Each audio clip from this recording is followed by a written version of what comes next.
That was a close call, huh, Goosey? Huh? Those bad guys still in there somewhere. Ow!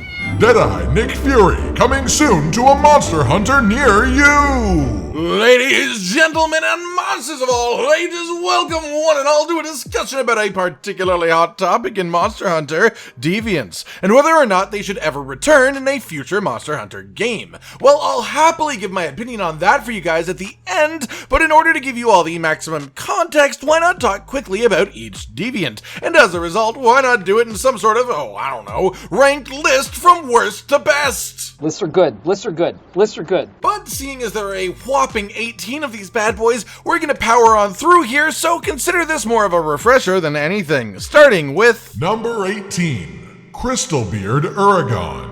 You're tacky and I hate you. Number 17, Elderfrost Gammoth. She sucks. Literally, she is a massive vacuum cleaning mammoth, and the main thing that makes her fight actually feel different than the base version is that her back legs take pretty much no damage, so you have to actually stand in front of her in the danger zone to attack. It makes a super slow, tanky monster even tankier. Number 16, Red Helm Arzuros. He's Arzuros, but red and he has an uppercut. He honestly should probably be one spot back behind Gammoth, but I have a thing for bears, so he gets a bonus point. Screw you, this is my list. Number 15, Stonefist Hermitar. Generally speaking, I have a massive soft spot for crabs. There's crab? They are one of my favorite monster shapes, and it just feels fun to attack a massive crab to me for whatever reason. But let's be honest, this is just a daimyo Hermitar with a really big claw. It's absolutely cool, and for a lower tier one, he more than does his job, but he just gets outclassed pretty quickly by some really neat concepts. Number 14, Dreadqueen Wrathion. She's not half bad by any means, as long as you don't mind backflips. If you do mind them, then this is not a fun fight. Also, super powerful poison that is applied by a massive number of her attacks. I mean, this fight really just drains the life out of you. Number 13, Dreadking Rathalose. Arguably quite equal to Dreadqueen Wrathion, the only big difference is I much prefer the cool nature of slowly growing fireballs over dying over and over to poison and backflips. It's a personal opinion, really, but mine is correct. Number 12, Drilled Tusk Tetsukabra. Basically superpowered regular Tetsukabra, which is just actually great. I actually really enjoy this fight, and this method of giving a lower tier monster a more challenging fight. He really just becomes the froggiest version of the frog, and especially this version almost feels like the inspiration for mastering Kuliyaku in the New World. The variations of his rocks that have different effects when he uses them, but just turned up to 11. It is Wednesday, my dudes. Number 11, Deadeye Yongaruga. His fight is actually reasonably fun, for a bird wyvern, and while I think I may prefer the scarred Yongaruga that we got in the New World, this one is no slouch either. He gets that old Nargakuga eye glow, and in contrast to most deviants, he's actually quite small. He's a scrappy little guy. Number 10, Hellbladelaviness. Now, some people may be upset to see this one so low, but I don't know. He's just Glavinus going through an emo phase or something. The jump from fire to blast is so negligible in the world of Monster Hunter that it has minimal effect on the overall feel of the fight in that sense. Just essentially, he's an extra hard Glavinus that happens to have some blast effects, I guess. Number 9, Silverwind Nargakuga. This is probably my favorite version of Nargakuga, and yes, I know there is one that can literally go invisible, but there's just something about old, grizzled, veteran Nargakuga that has trained so hard for so long that he can now move his body in such a way as to fire wind as a projectile, and so strongly that it causes you to bleed. This one is super cool to me. Number 8, Snowman! Snow Baron Lagambi. As arguably the most challenging bear-based monster fight that we have, I feel like it's no surprise that I personally have a massive soft spot for this monster. Not only can he take out ludicrously bigger snowballs, but he also glides around on the floor with incredible speed. I love this creature as a concept, and the fight is particularly unique and fun as well. Number 7, Grimclaw Tigrex. And here comes one of my other soft spots, Tyrannosaurus Rex, or in this case, Tigrex, but he's really big. Like, absolutely gigantic. And while I do love that he has some steam-based attacks and that change of mechanics to the fight up a little bit, but if I'm totally honest with myself, I just love it when certain monsters are bigger, and Tigrex is one where the bigger he is, the more I appreciate him. Number 6. Thunderlords Ogre.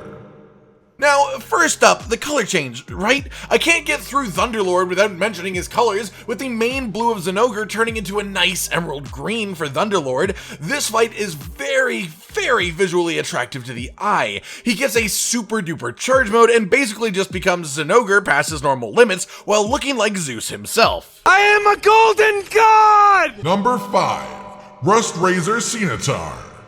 Now, this one may be a little controversially high, but I needed to have my little crab buddy up here in the top 5. I have killed dozens of them back in the day to farm his armor set and weapon up a bit, and past my general love of crabs, he's just such a cool creature. He has a Glavenus skull as his shell on his back, and he uses it to sharpen his claws, which over time will rust over. When sharpened, his claws inflict bleed. When unsharpened, they are very hard hit zones to damage, and then he can, whenever he wants, just swap out to his Gravios skull into the Glavenus one to fire some beams at you from a bit further away. I love crabs in general. I love monsters that are smart, and this one literally uses 2 different skulls as fighting tools that he swaps between. He just checks too many boxes for me not to love. Number 4. Nightcloak Malfestio.